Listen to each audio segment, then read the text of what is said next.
XYZ Limited 10,000 shares appraisal rights just vest immediately to its employees on 1st April. The SAR will be settled in cash. Using an option pricing model, at the date it is estimated that fair value of SAR is 95. SAR can be exercised. அதாவது SAR வந்து நீங்கள் எந்த time வேணாலும் utilise பண்ணிக்கலாம். But 2013 அப்போ இதான் vesting period. But இங்கே vesting period immediately தானே சொல்லிக்கிறாங்க ஒரு கேள்வி வரும். 2010 இமீடியட் பண்ணாலும் பட் 3 வருஷத்துக்குள்ள நீங்கள் எப்போ யூட்டிலைஸ் பண்ணிக்கலாம்.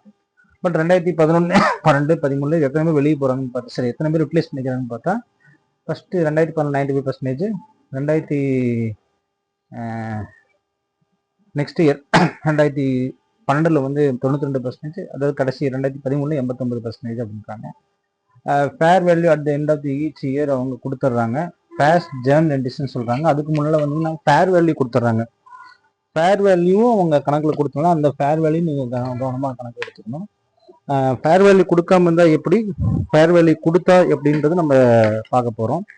சரி, இதில் சில விஷயங்கள் நம்ம கவனிக்க வேண்டியது இருக்குது. இது முக்கியமான கொஷின். இது ஒரு 5 மார்க்கில் தான் கிடைக்கும். 5 to 6 மார்க் அதிகபட்சம் தான். பட் இதுக்கு நம்ம ஜேர்னல் டக்கு டக்குன்னு போட முடியும். Yes listen. ஸோ இதான் கிராண்ட் டேட்டு. கிராண்ட் டேட்டில் நம்ம எந்த என்ட்ரி பண்ண மாட்டோம். ஃபஸ்ட் இயர் க்ளோசிங் தான் நம்ம என்ட்ரி பண்ணுவோம் இல்லைங்களா. அப்போ 31st அப்போ வந்து எப்படி ஃபுல் என்ட்ரி போடுறதா இருந்துச்சுன்னா எப்படி போடுவீங்க? அப்போ ஒன்றும் இல்லை, employee benefit expenses account data to liability, SBP liability. எப்படிங்க சார்? சார் இங்கே நல்லா கவனிக்கணும். 1,10,000 ஷேர்ஸ் 95 ரூபாய்க்கு. இப்போ 10,000 ஷேர்ஸ் இன்ட்டு 95 போட்டாவில் 10,000 ஷேர்ஸ் இன்ட்டு 95, அப்போ 9,50,000. அப்போ 9,50,000. அதுதான் ஜேர்னல் ஃபஸ்ட்டு. அப்போ SR can be recognised. SR ரெக்கக்னைஸ்டுன்னு நம்ம சொல்ல முடியும்.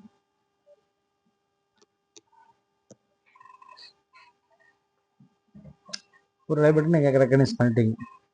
அப்போ அந்த லைபிலிட்டி வந்து வருஷம் நீங்கள் என்ன செய்யணும், ரெக்கக்னைஸ் பண்ணணுமான்னு கேட்டால் இது வந்து ரெக்கக்னைஸ் பண்ணுறது. பட் இப்படி நம்ம போட மாட்டோம். இது வந்து சும்மா சொல்கிறேன், இது வந்து இப்படி போட மாட்டோம். அது பதிலாக 31/3/2011 எவ்வளோ ரெக்கக்னைஸ் பண்ணுவீங்கன்னு கேட்குறாங்க.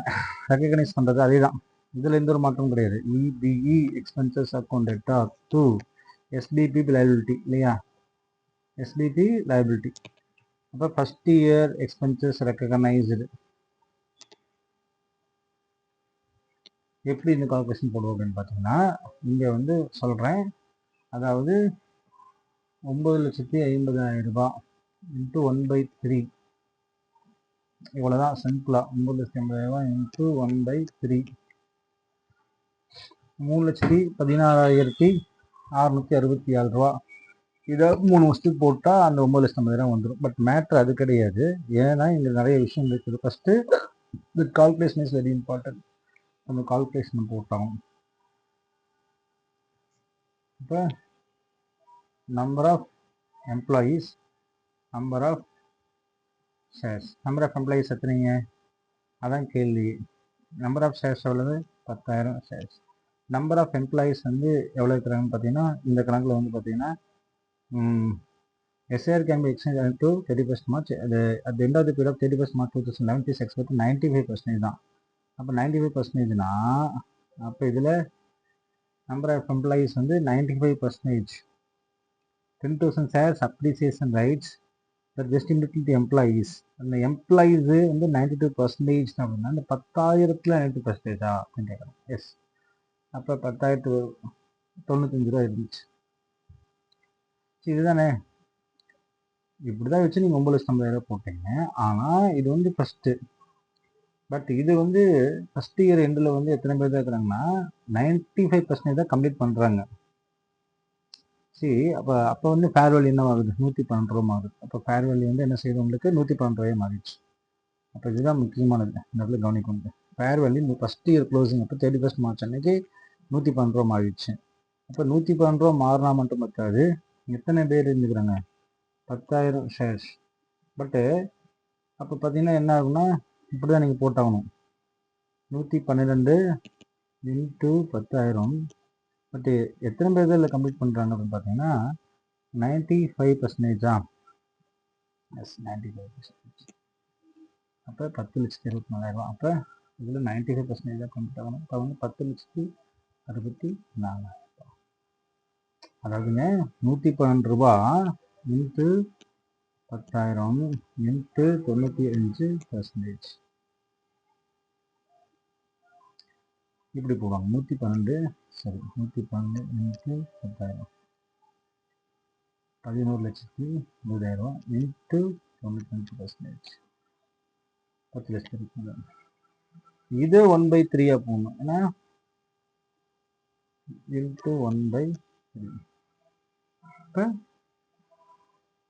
3,54,666. சரி லாஜிக்கே இல்லையே.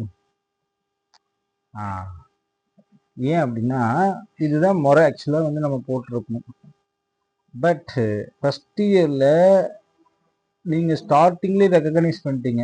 எவ்வளோ ரெக்கக்னைஸ் பண்ணிட்டீங்கன்னு பார்க்கணும். இந்த கணக்கு தான் முக்கியம். ஃபஸ்ட்டு ஸ்டார்டிங்லேயே நீங்கள் இவ்வளோ அமௌண்ட்டை ரெக்கக்னைஸ் பண்ணிங்க 9,50,000. அப்போ ஆக்சுவலாக இந்த அமௌண்ட் தான் 10,24,000 தான் ஃபஸ்ட் இயருக்கு. புரியுங்க? 10,24,000 ஃபஸ்ட் இயருக்கு. நீங்கள் ஆல்ரெடி எவ்வளோ ரெக்கக்னைஸ் பண்ணிட்டீங்க? 9,50,000. அதான் சொல்கிறாங்க. இந்த கணக்கு அதுக்கு தான் நல்லா படிக்கணும். திருப்பியும் total employees exercise the options end of the year 95% exercise. Fair values at the end of the each period as given below. First journal entries. அப்போ நம்ம எப்படி போடணும் அப்படின்னு பார்த்தீங்கன்னா இந்த இடத்துல இந்த 10,64,000. அப்போ 2வது வருஷத்துக்கு ஒரு ஃபிகர் வருது. என்ன ஃபேர் வேல்யூக்கு எவ்வளோ கேட்குறீங்க? 109 ரூபா. அங்கே எவ்வளோ இருந்திருப்பாங்க? 10,000. எத்தனை பர்சன்டேஜ்? 92%. அப்போ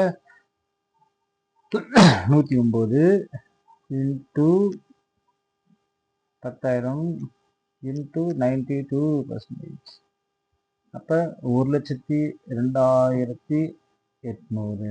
அப்போ 9,50,000 கழிச்சுட்டு வரும் 82,000. சரி இப்போ என்ன பிரச்சனை நமக்கு அப்படின்னா ஆல்ரெடி ரெக்கக்னைஸ் பண்ணது ஒரு அமௌண்ட்டு. இப்போ என்ன ஆகுது அப்படின்னு தான் கேள்வி. ஆல்ரெடி ரெக்கக்னைஸ் பண்ணது வந்து 9,50,000. அப்போ ஆல்ரெடி பண்ணது 9,50,000. இப்போ எவ்வளோ ரெக்கக்னைஸ் ஆகுதுன்னு பார்த்தீங்கன்னா 10,64,000. இப்போ டிஃப்ரெண்ட் எவ்வளோ? 1,14,000. அப்போ இந்த எக்ஸ்ட்ரா இருக்கக்கூடிய எக்ஸ்பென்சஸ் தான் நம்ம என்ன செய்யணும்? இங்கே எழுதணும். அப்போ இந்த எக்ஸ்பென்ஸ் தான் இங்கே சொல்கிறாங்க. அப்போ 1,14,000. நல்லா புரிஞ்சுக்கணும். இது ரெண்டுத்தையும் கூட்டினா என்ன வரும்னா 10,00,000 வரும். அப்போ 31st அன்னைக்கு இது இல்லைன்னா இந்த அமௌண்ட் இல்லைன்னா எவ்வளோதான் போட்டிருப்பீங்க? நீங்கள் 10,64,000 தான் போட்டிருப்பீங்க. ஆல்ரெடி நீங்கள் அந்த 9,50,000 ஃபர்ஸ்ட் டேட்லேயே ரெக்கக்னைஸ் பண்ணதுனால நம்ம எவ்வளோ போட்டால் போதும்? 1,14,000 தான் போட்டு. அப்படி இல்லைன்னா எவ்வளோ தான் போடணும்? நம்ம 10,64,000 தான் கரெக்டான ஆன்சர். இந்த correct answer for first year closing is 10,64,000. But we have already recognise that one amount is 9,50,000. So that's why we have to put 1,14,000 extra amount for that area. Okay. இப்போ கிளியரா இருக்கும். சார் செகண்ட் இயருக்கு அப்புறம் நம்ம போடணும் இல்லை sir அப்படின்னு கேட்டால் ஆமாம் செகண்ட் இயருக்கு போடுறீங்க. செகண்ட் இயரோட ரேட் வந்து 109 ரூபா சொல்லிட்டான் ஃபேர் வேல்யூ. அதே 10,000 ஷேர்ஸுக்கு. எஸ் இந்த இடத்துல உங்களுக்கு ஒரு குழப்பம். சார் வந்து 10,000 ஷேர்ஸ்க்கு நீங்கள் போட்டாச்சு. இன்ட்டு ஆல்ரெடி ரெக்கக்னைஸ் பண்ணது எவ்வளோ? 10,64,000 தானே. சரி இந்த அதாவது 31/3/2012 அன்னைக்கு திருப்பி நம்ம எக்ஸ்பென்சஸ் போடணும்லவா? அப்போ வந்து எக்ஸ்பென்சஸ் வந்து இன்க்ரீஸ் ஆச்சா டிக்ரீஸ் ஆச்சுன்னு ஒரு கேள்வி. நம்ம வேல்யூ குறைஞ்சிருக்குதே. அப்போ சாதாரணமாக போட்டால் என்ன வரும்? 10,000 இன்ட்டு 109 10,90,000. எத்தனை பேர் தான் அதை கிளைம் பண்ணிக்கிறாங்க? 92% தான். இப்போ 92%. அப்போ 1,02,800 ரூபாய் இருக்குது. ஆல்ரெடி நீங்கள் ரெக்கக்னைஸ் பண்ணது எவ்வளோ அப்படின்னா இது வரைக்கும் ரெக்கக்னைஸ் பண்ணது -10 64. அப்போ 61,500 மைனஸில் வருது. இப்போ லாஜிக் புரிஞ்சிச்சுங்களா? அப்போ என்னன்னா அங்கே -61,500 வருது, அங்கே ப்ளஸ் வந்துச்சுங்க மைனஸ் வருது. இப்போ திருப்பி சொல்லுறதுனால இந்த இடத்துல எல்லாத்தையும் குழப்பம். 109 இன்ட்டு 10,000 ரூபா, 109 ரூபா ஃபேர் வேல்யூ, 10,000 ரூபா போட்டால் இந்த அமௌண்ட் தான் வருது. அதான் 92% தான் நான் போடுறேன். அப்படி பார்க்கும்போது சரி 10,02,800 ரூபா ஆல்ரெடி ரெக்கக்னைஸ் பண்ணது இந்த 1,50,000 ரூபா மைனஸு 1,14,000 அப்படி கூட போடலாம். இப்படியும் போடணும், சிங்கிளாகவே போடுங்க. -1,50,000 ரூபா ஃபஸ்ட்டு ரெக்கக்னைஸ் பண்ணது, அடுத்தது 1,14,000 ரூபா. அப்போ மைனஸில் 61,500. அப்போ எக்ஸ்பென்சஸாக இல்லை, அப்போ லைபிலிட்டி அப்படி பின்னா வந்துடும். அப்போ SPB liability account data to EB 61,200.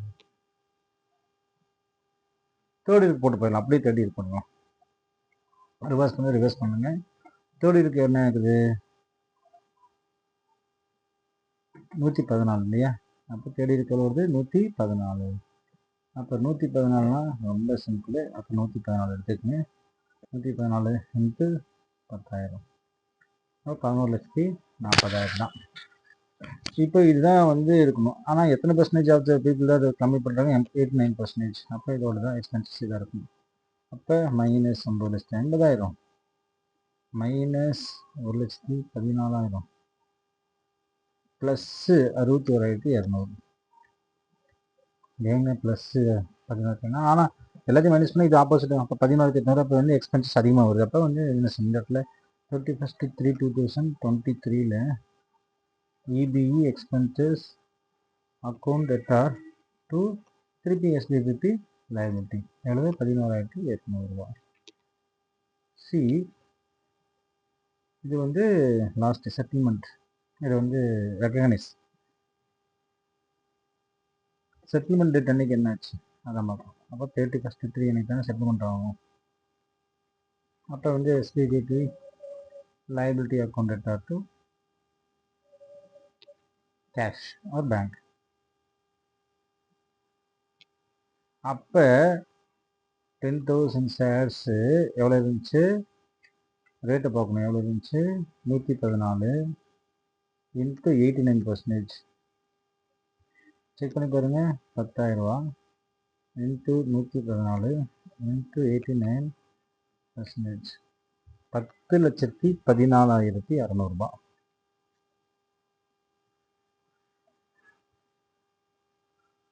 இந்த அமௌண்ட் வரணுமே அப்படின்னா இதெல்லாம் கூட்டினா வந்துடும். செக் பண்ணி பாருங்கள். 9,50,000 plus 1,14,000 plus 11,800 minus 61,200. So this some is very important. எக்ஸாமில் கேட்கறதுக்கு வாய்ப்பு உண்டு. பட் அவங்க ஆன்சரும் கொடுத்துருப்பாங்க. அந்த ஆன்சர் பார்த்தாலும் அப்படி தான் இருக்கும். சரி, நான் உங்களுக்கு எக்ஸ்பிளைன் பண்ணியிருக்கேன் எப்படி வந்துச்சு அப்படின்றது தமிழில் உங்களுக்கு எக்ஸ்பிளைன் பண்ணியிருக்கேன் ஏன் வந்துச்சு. தேங்க்யூ.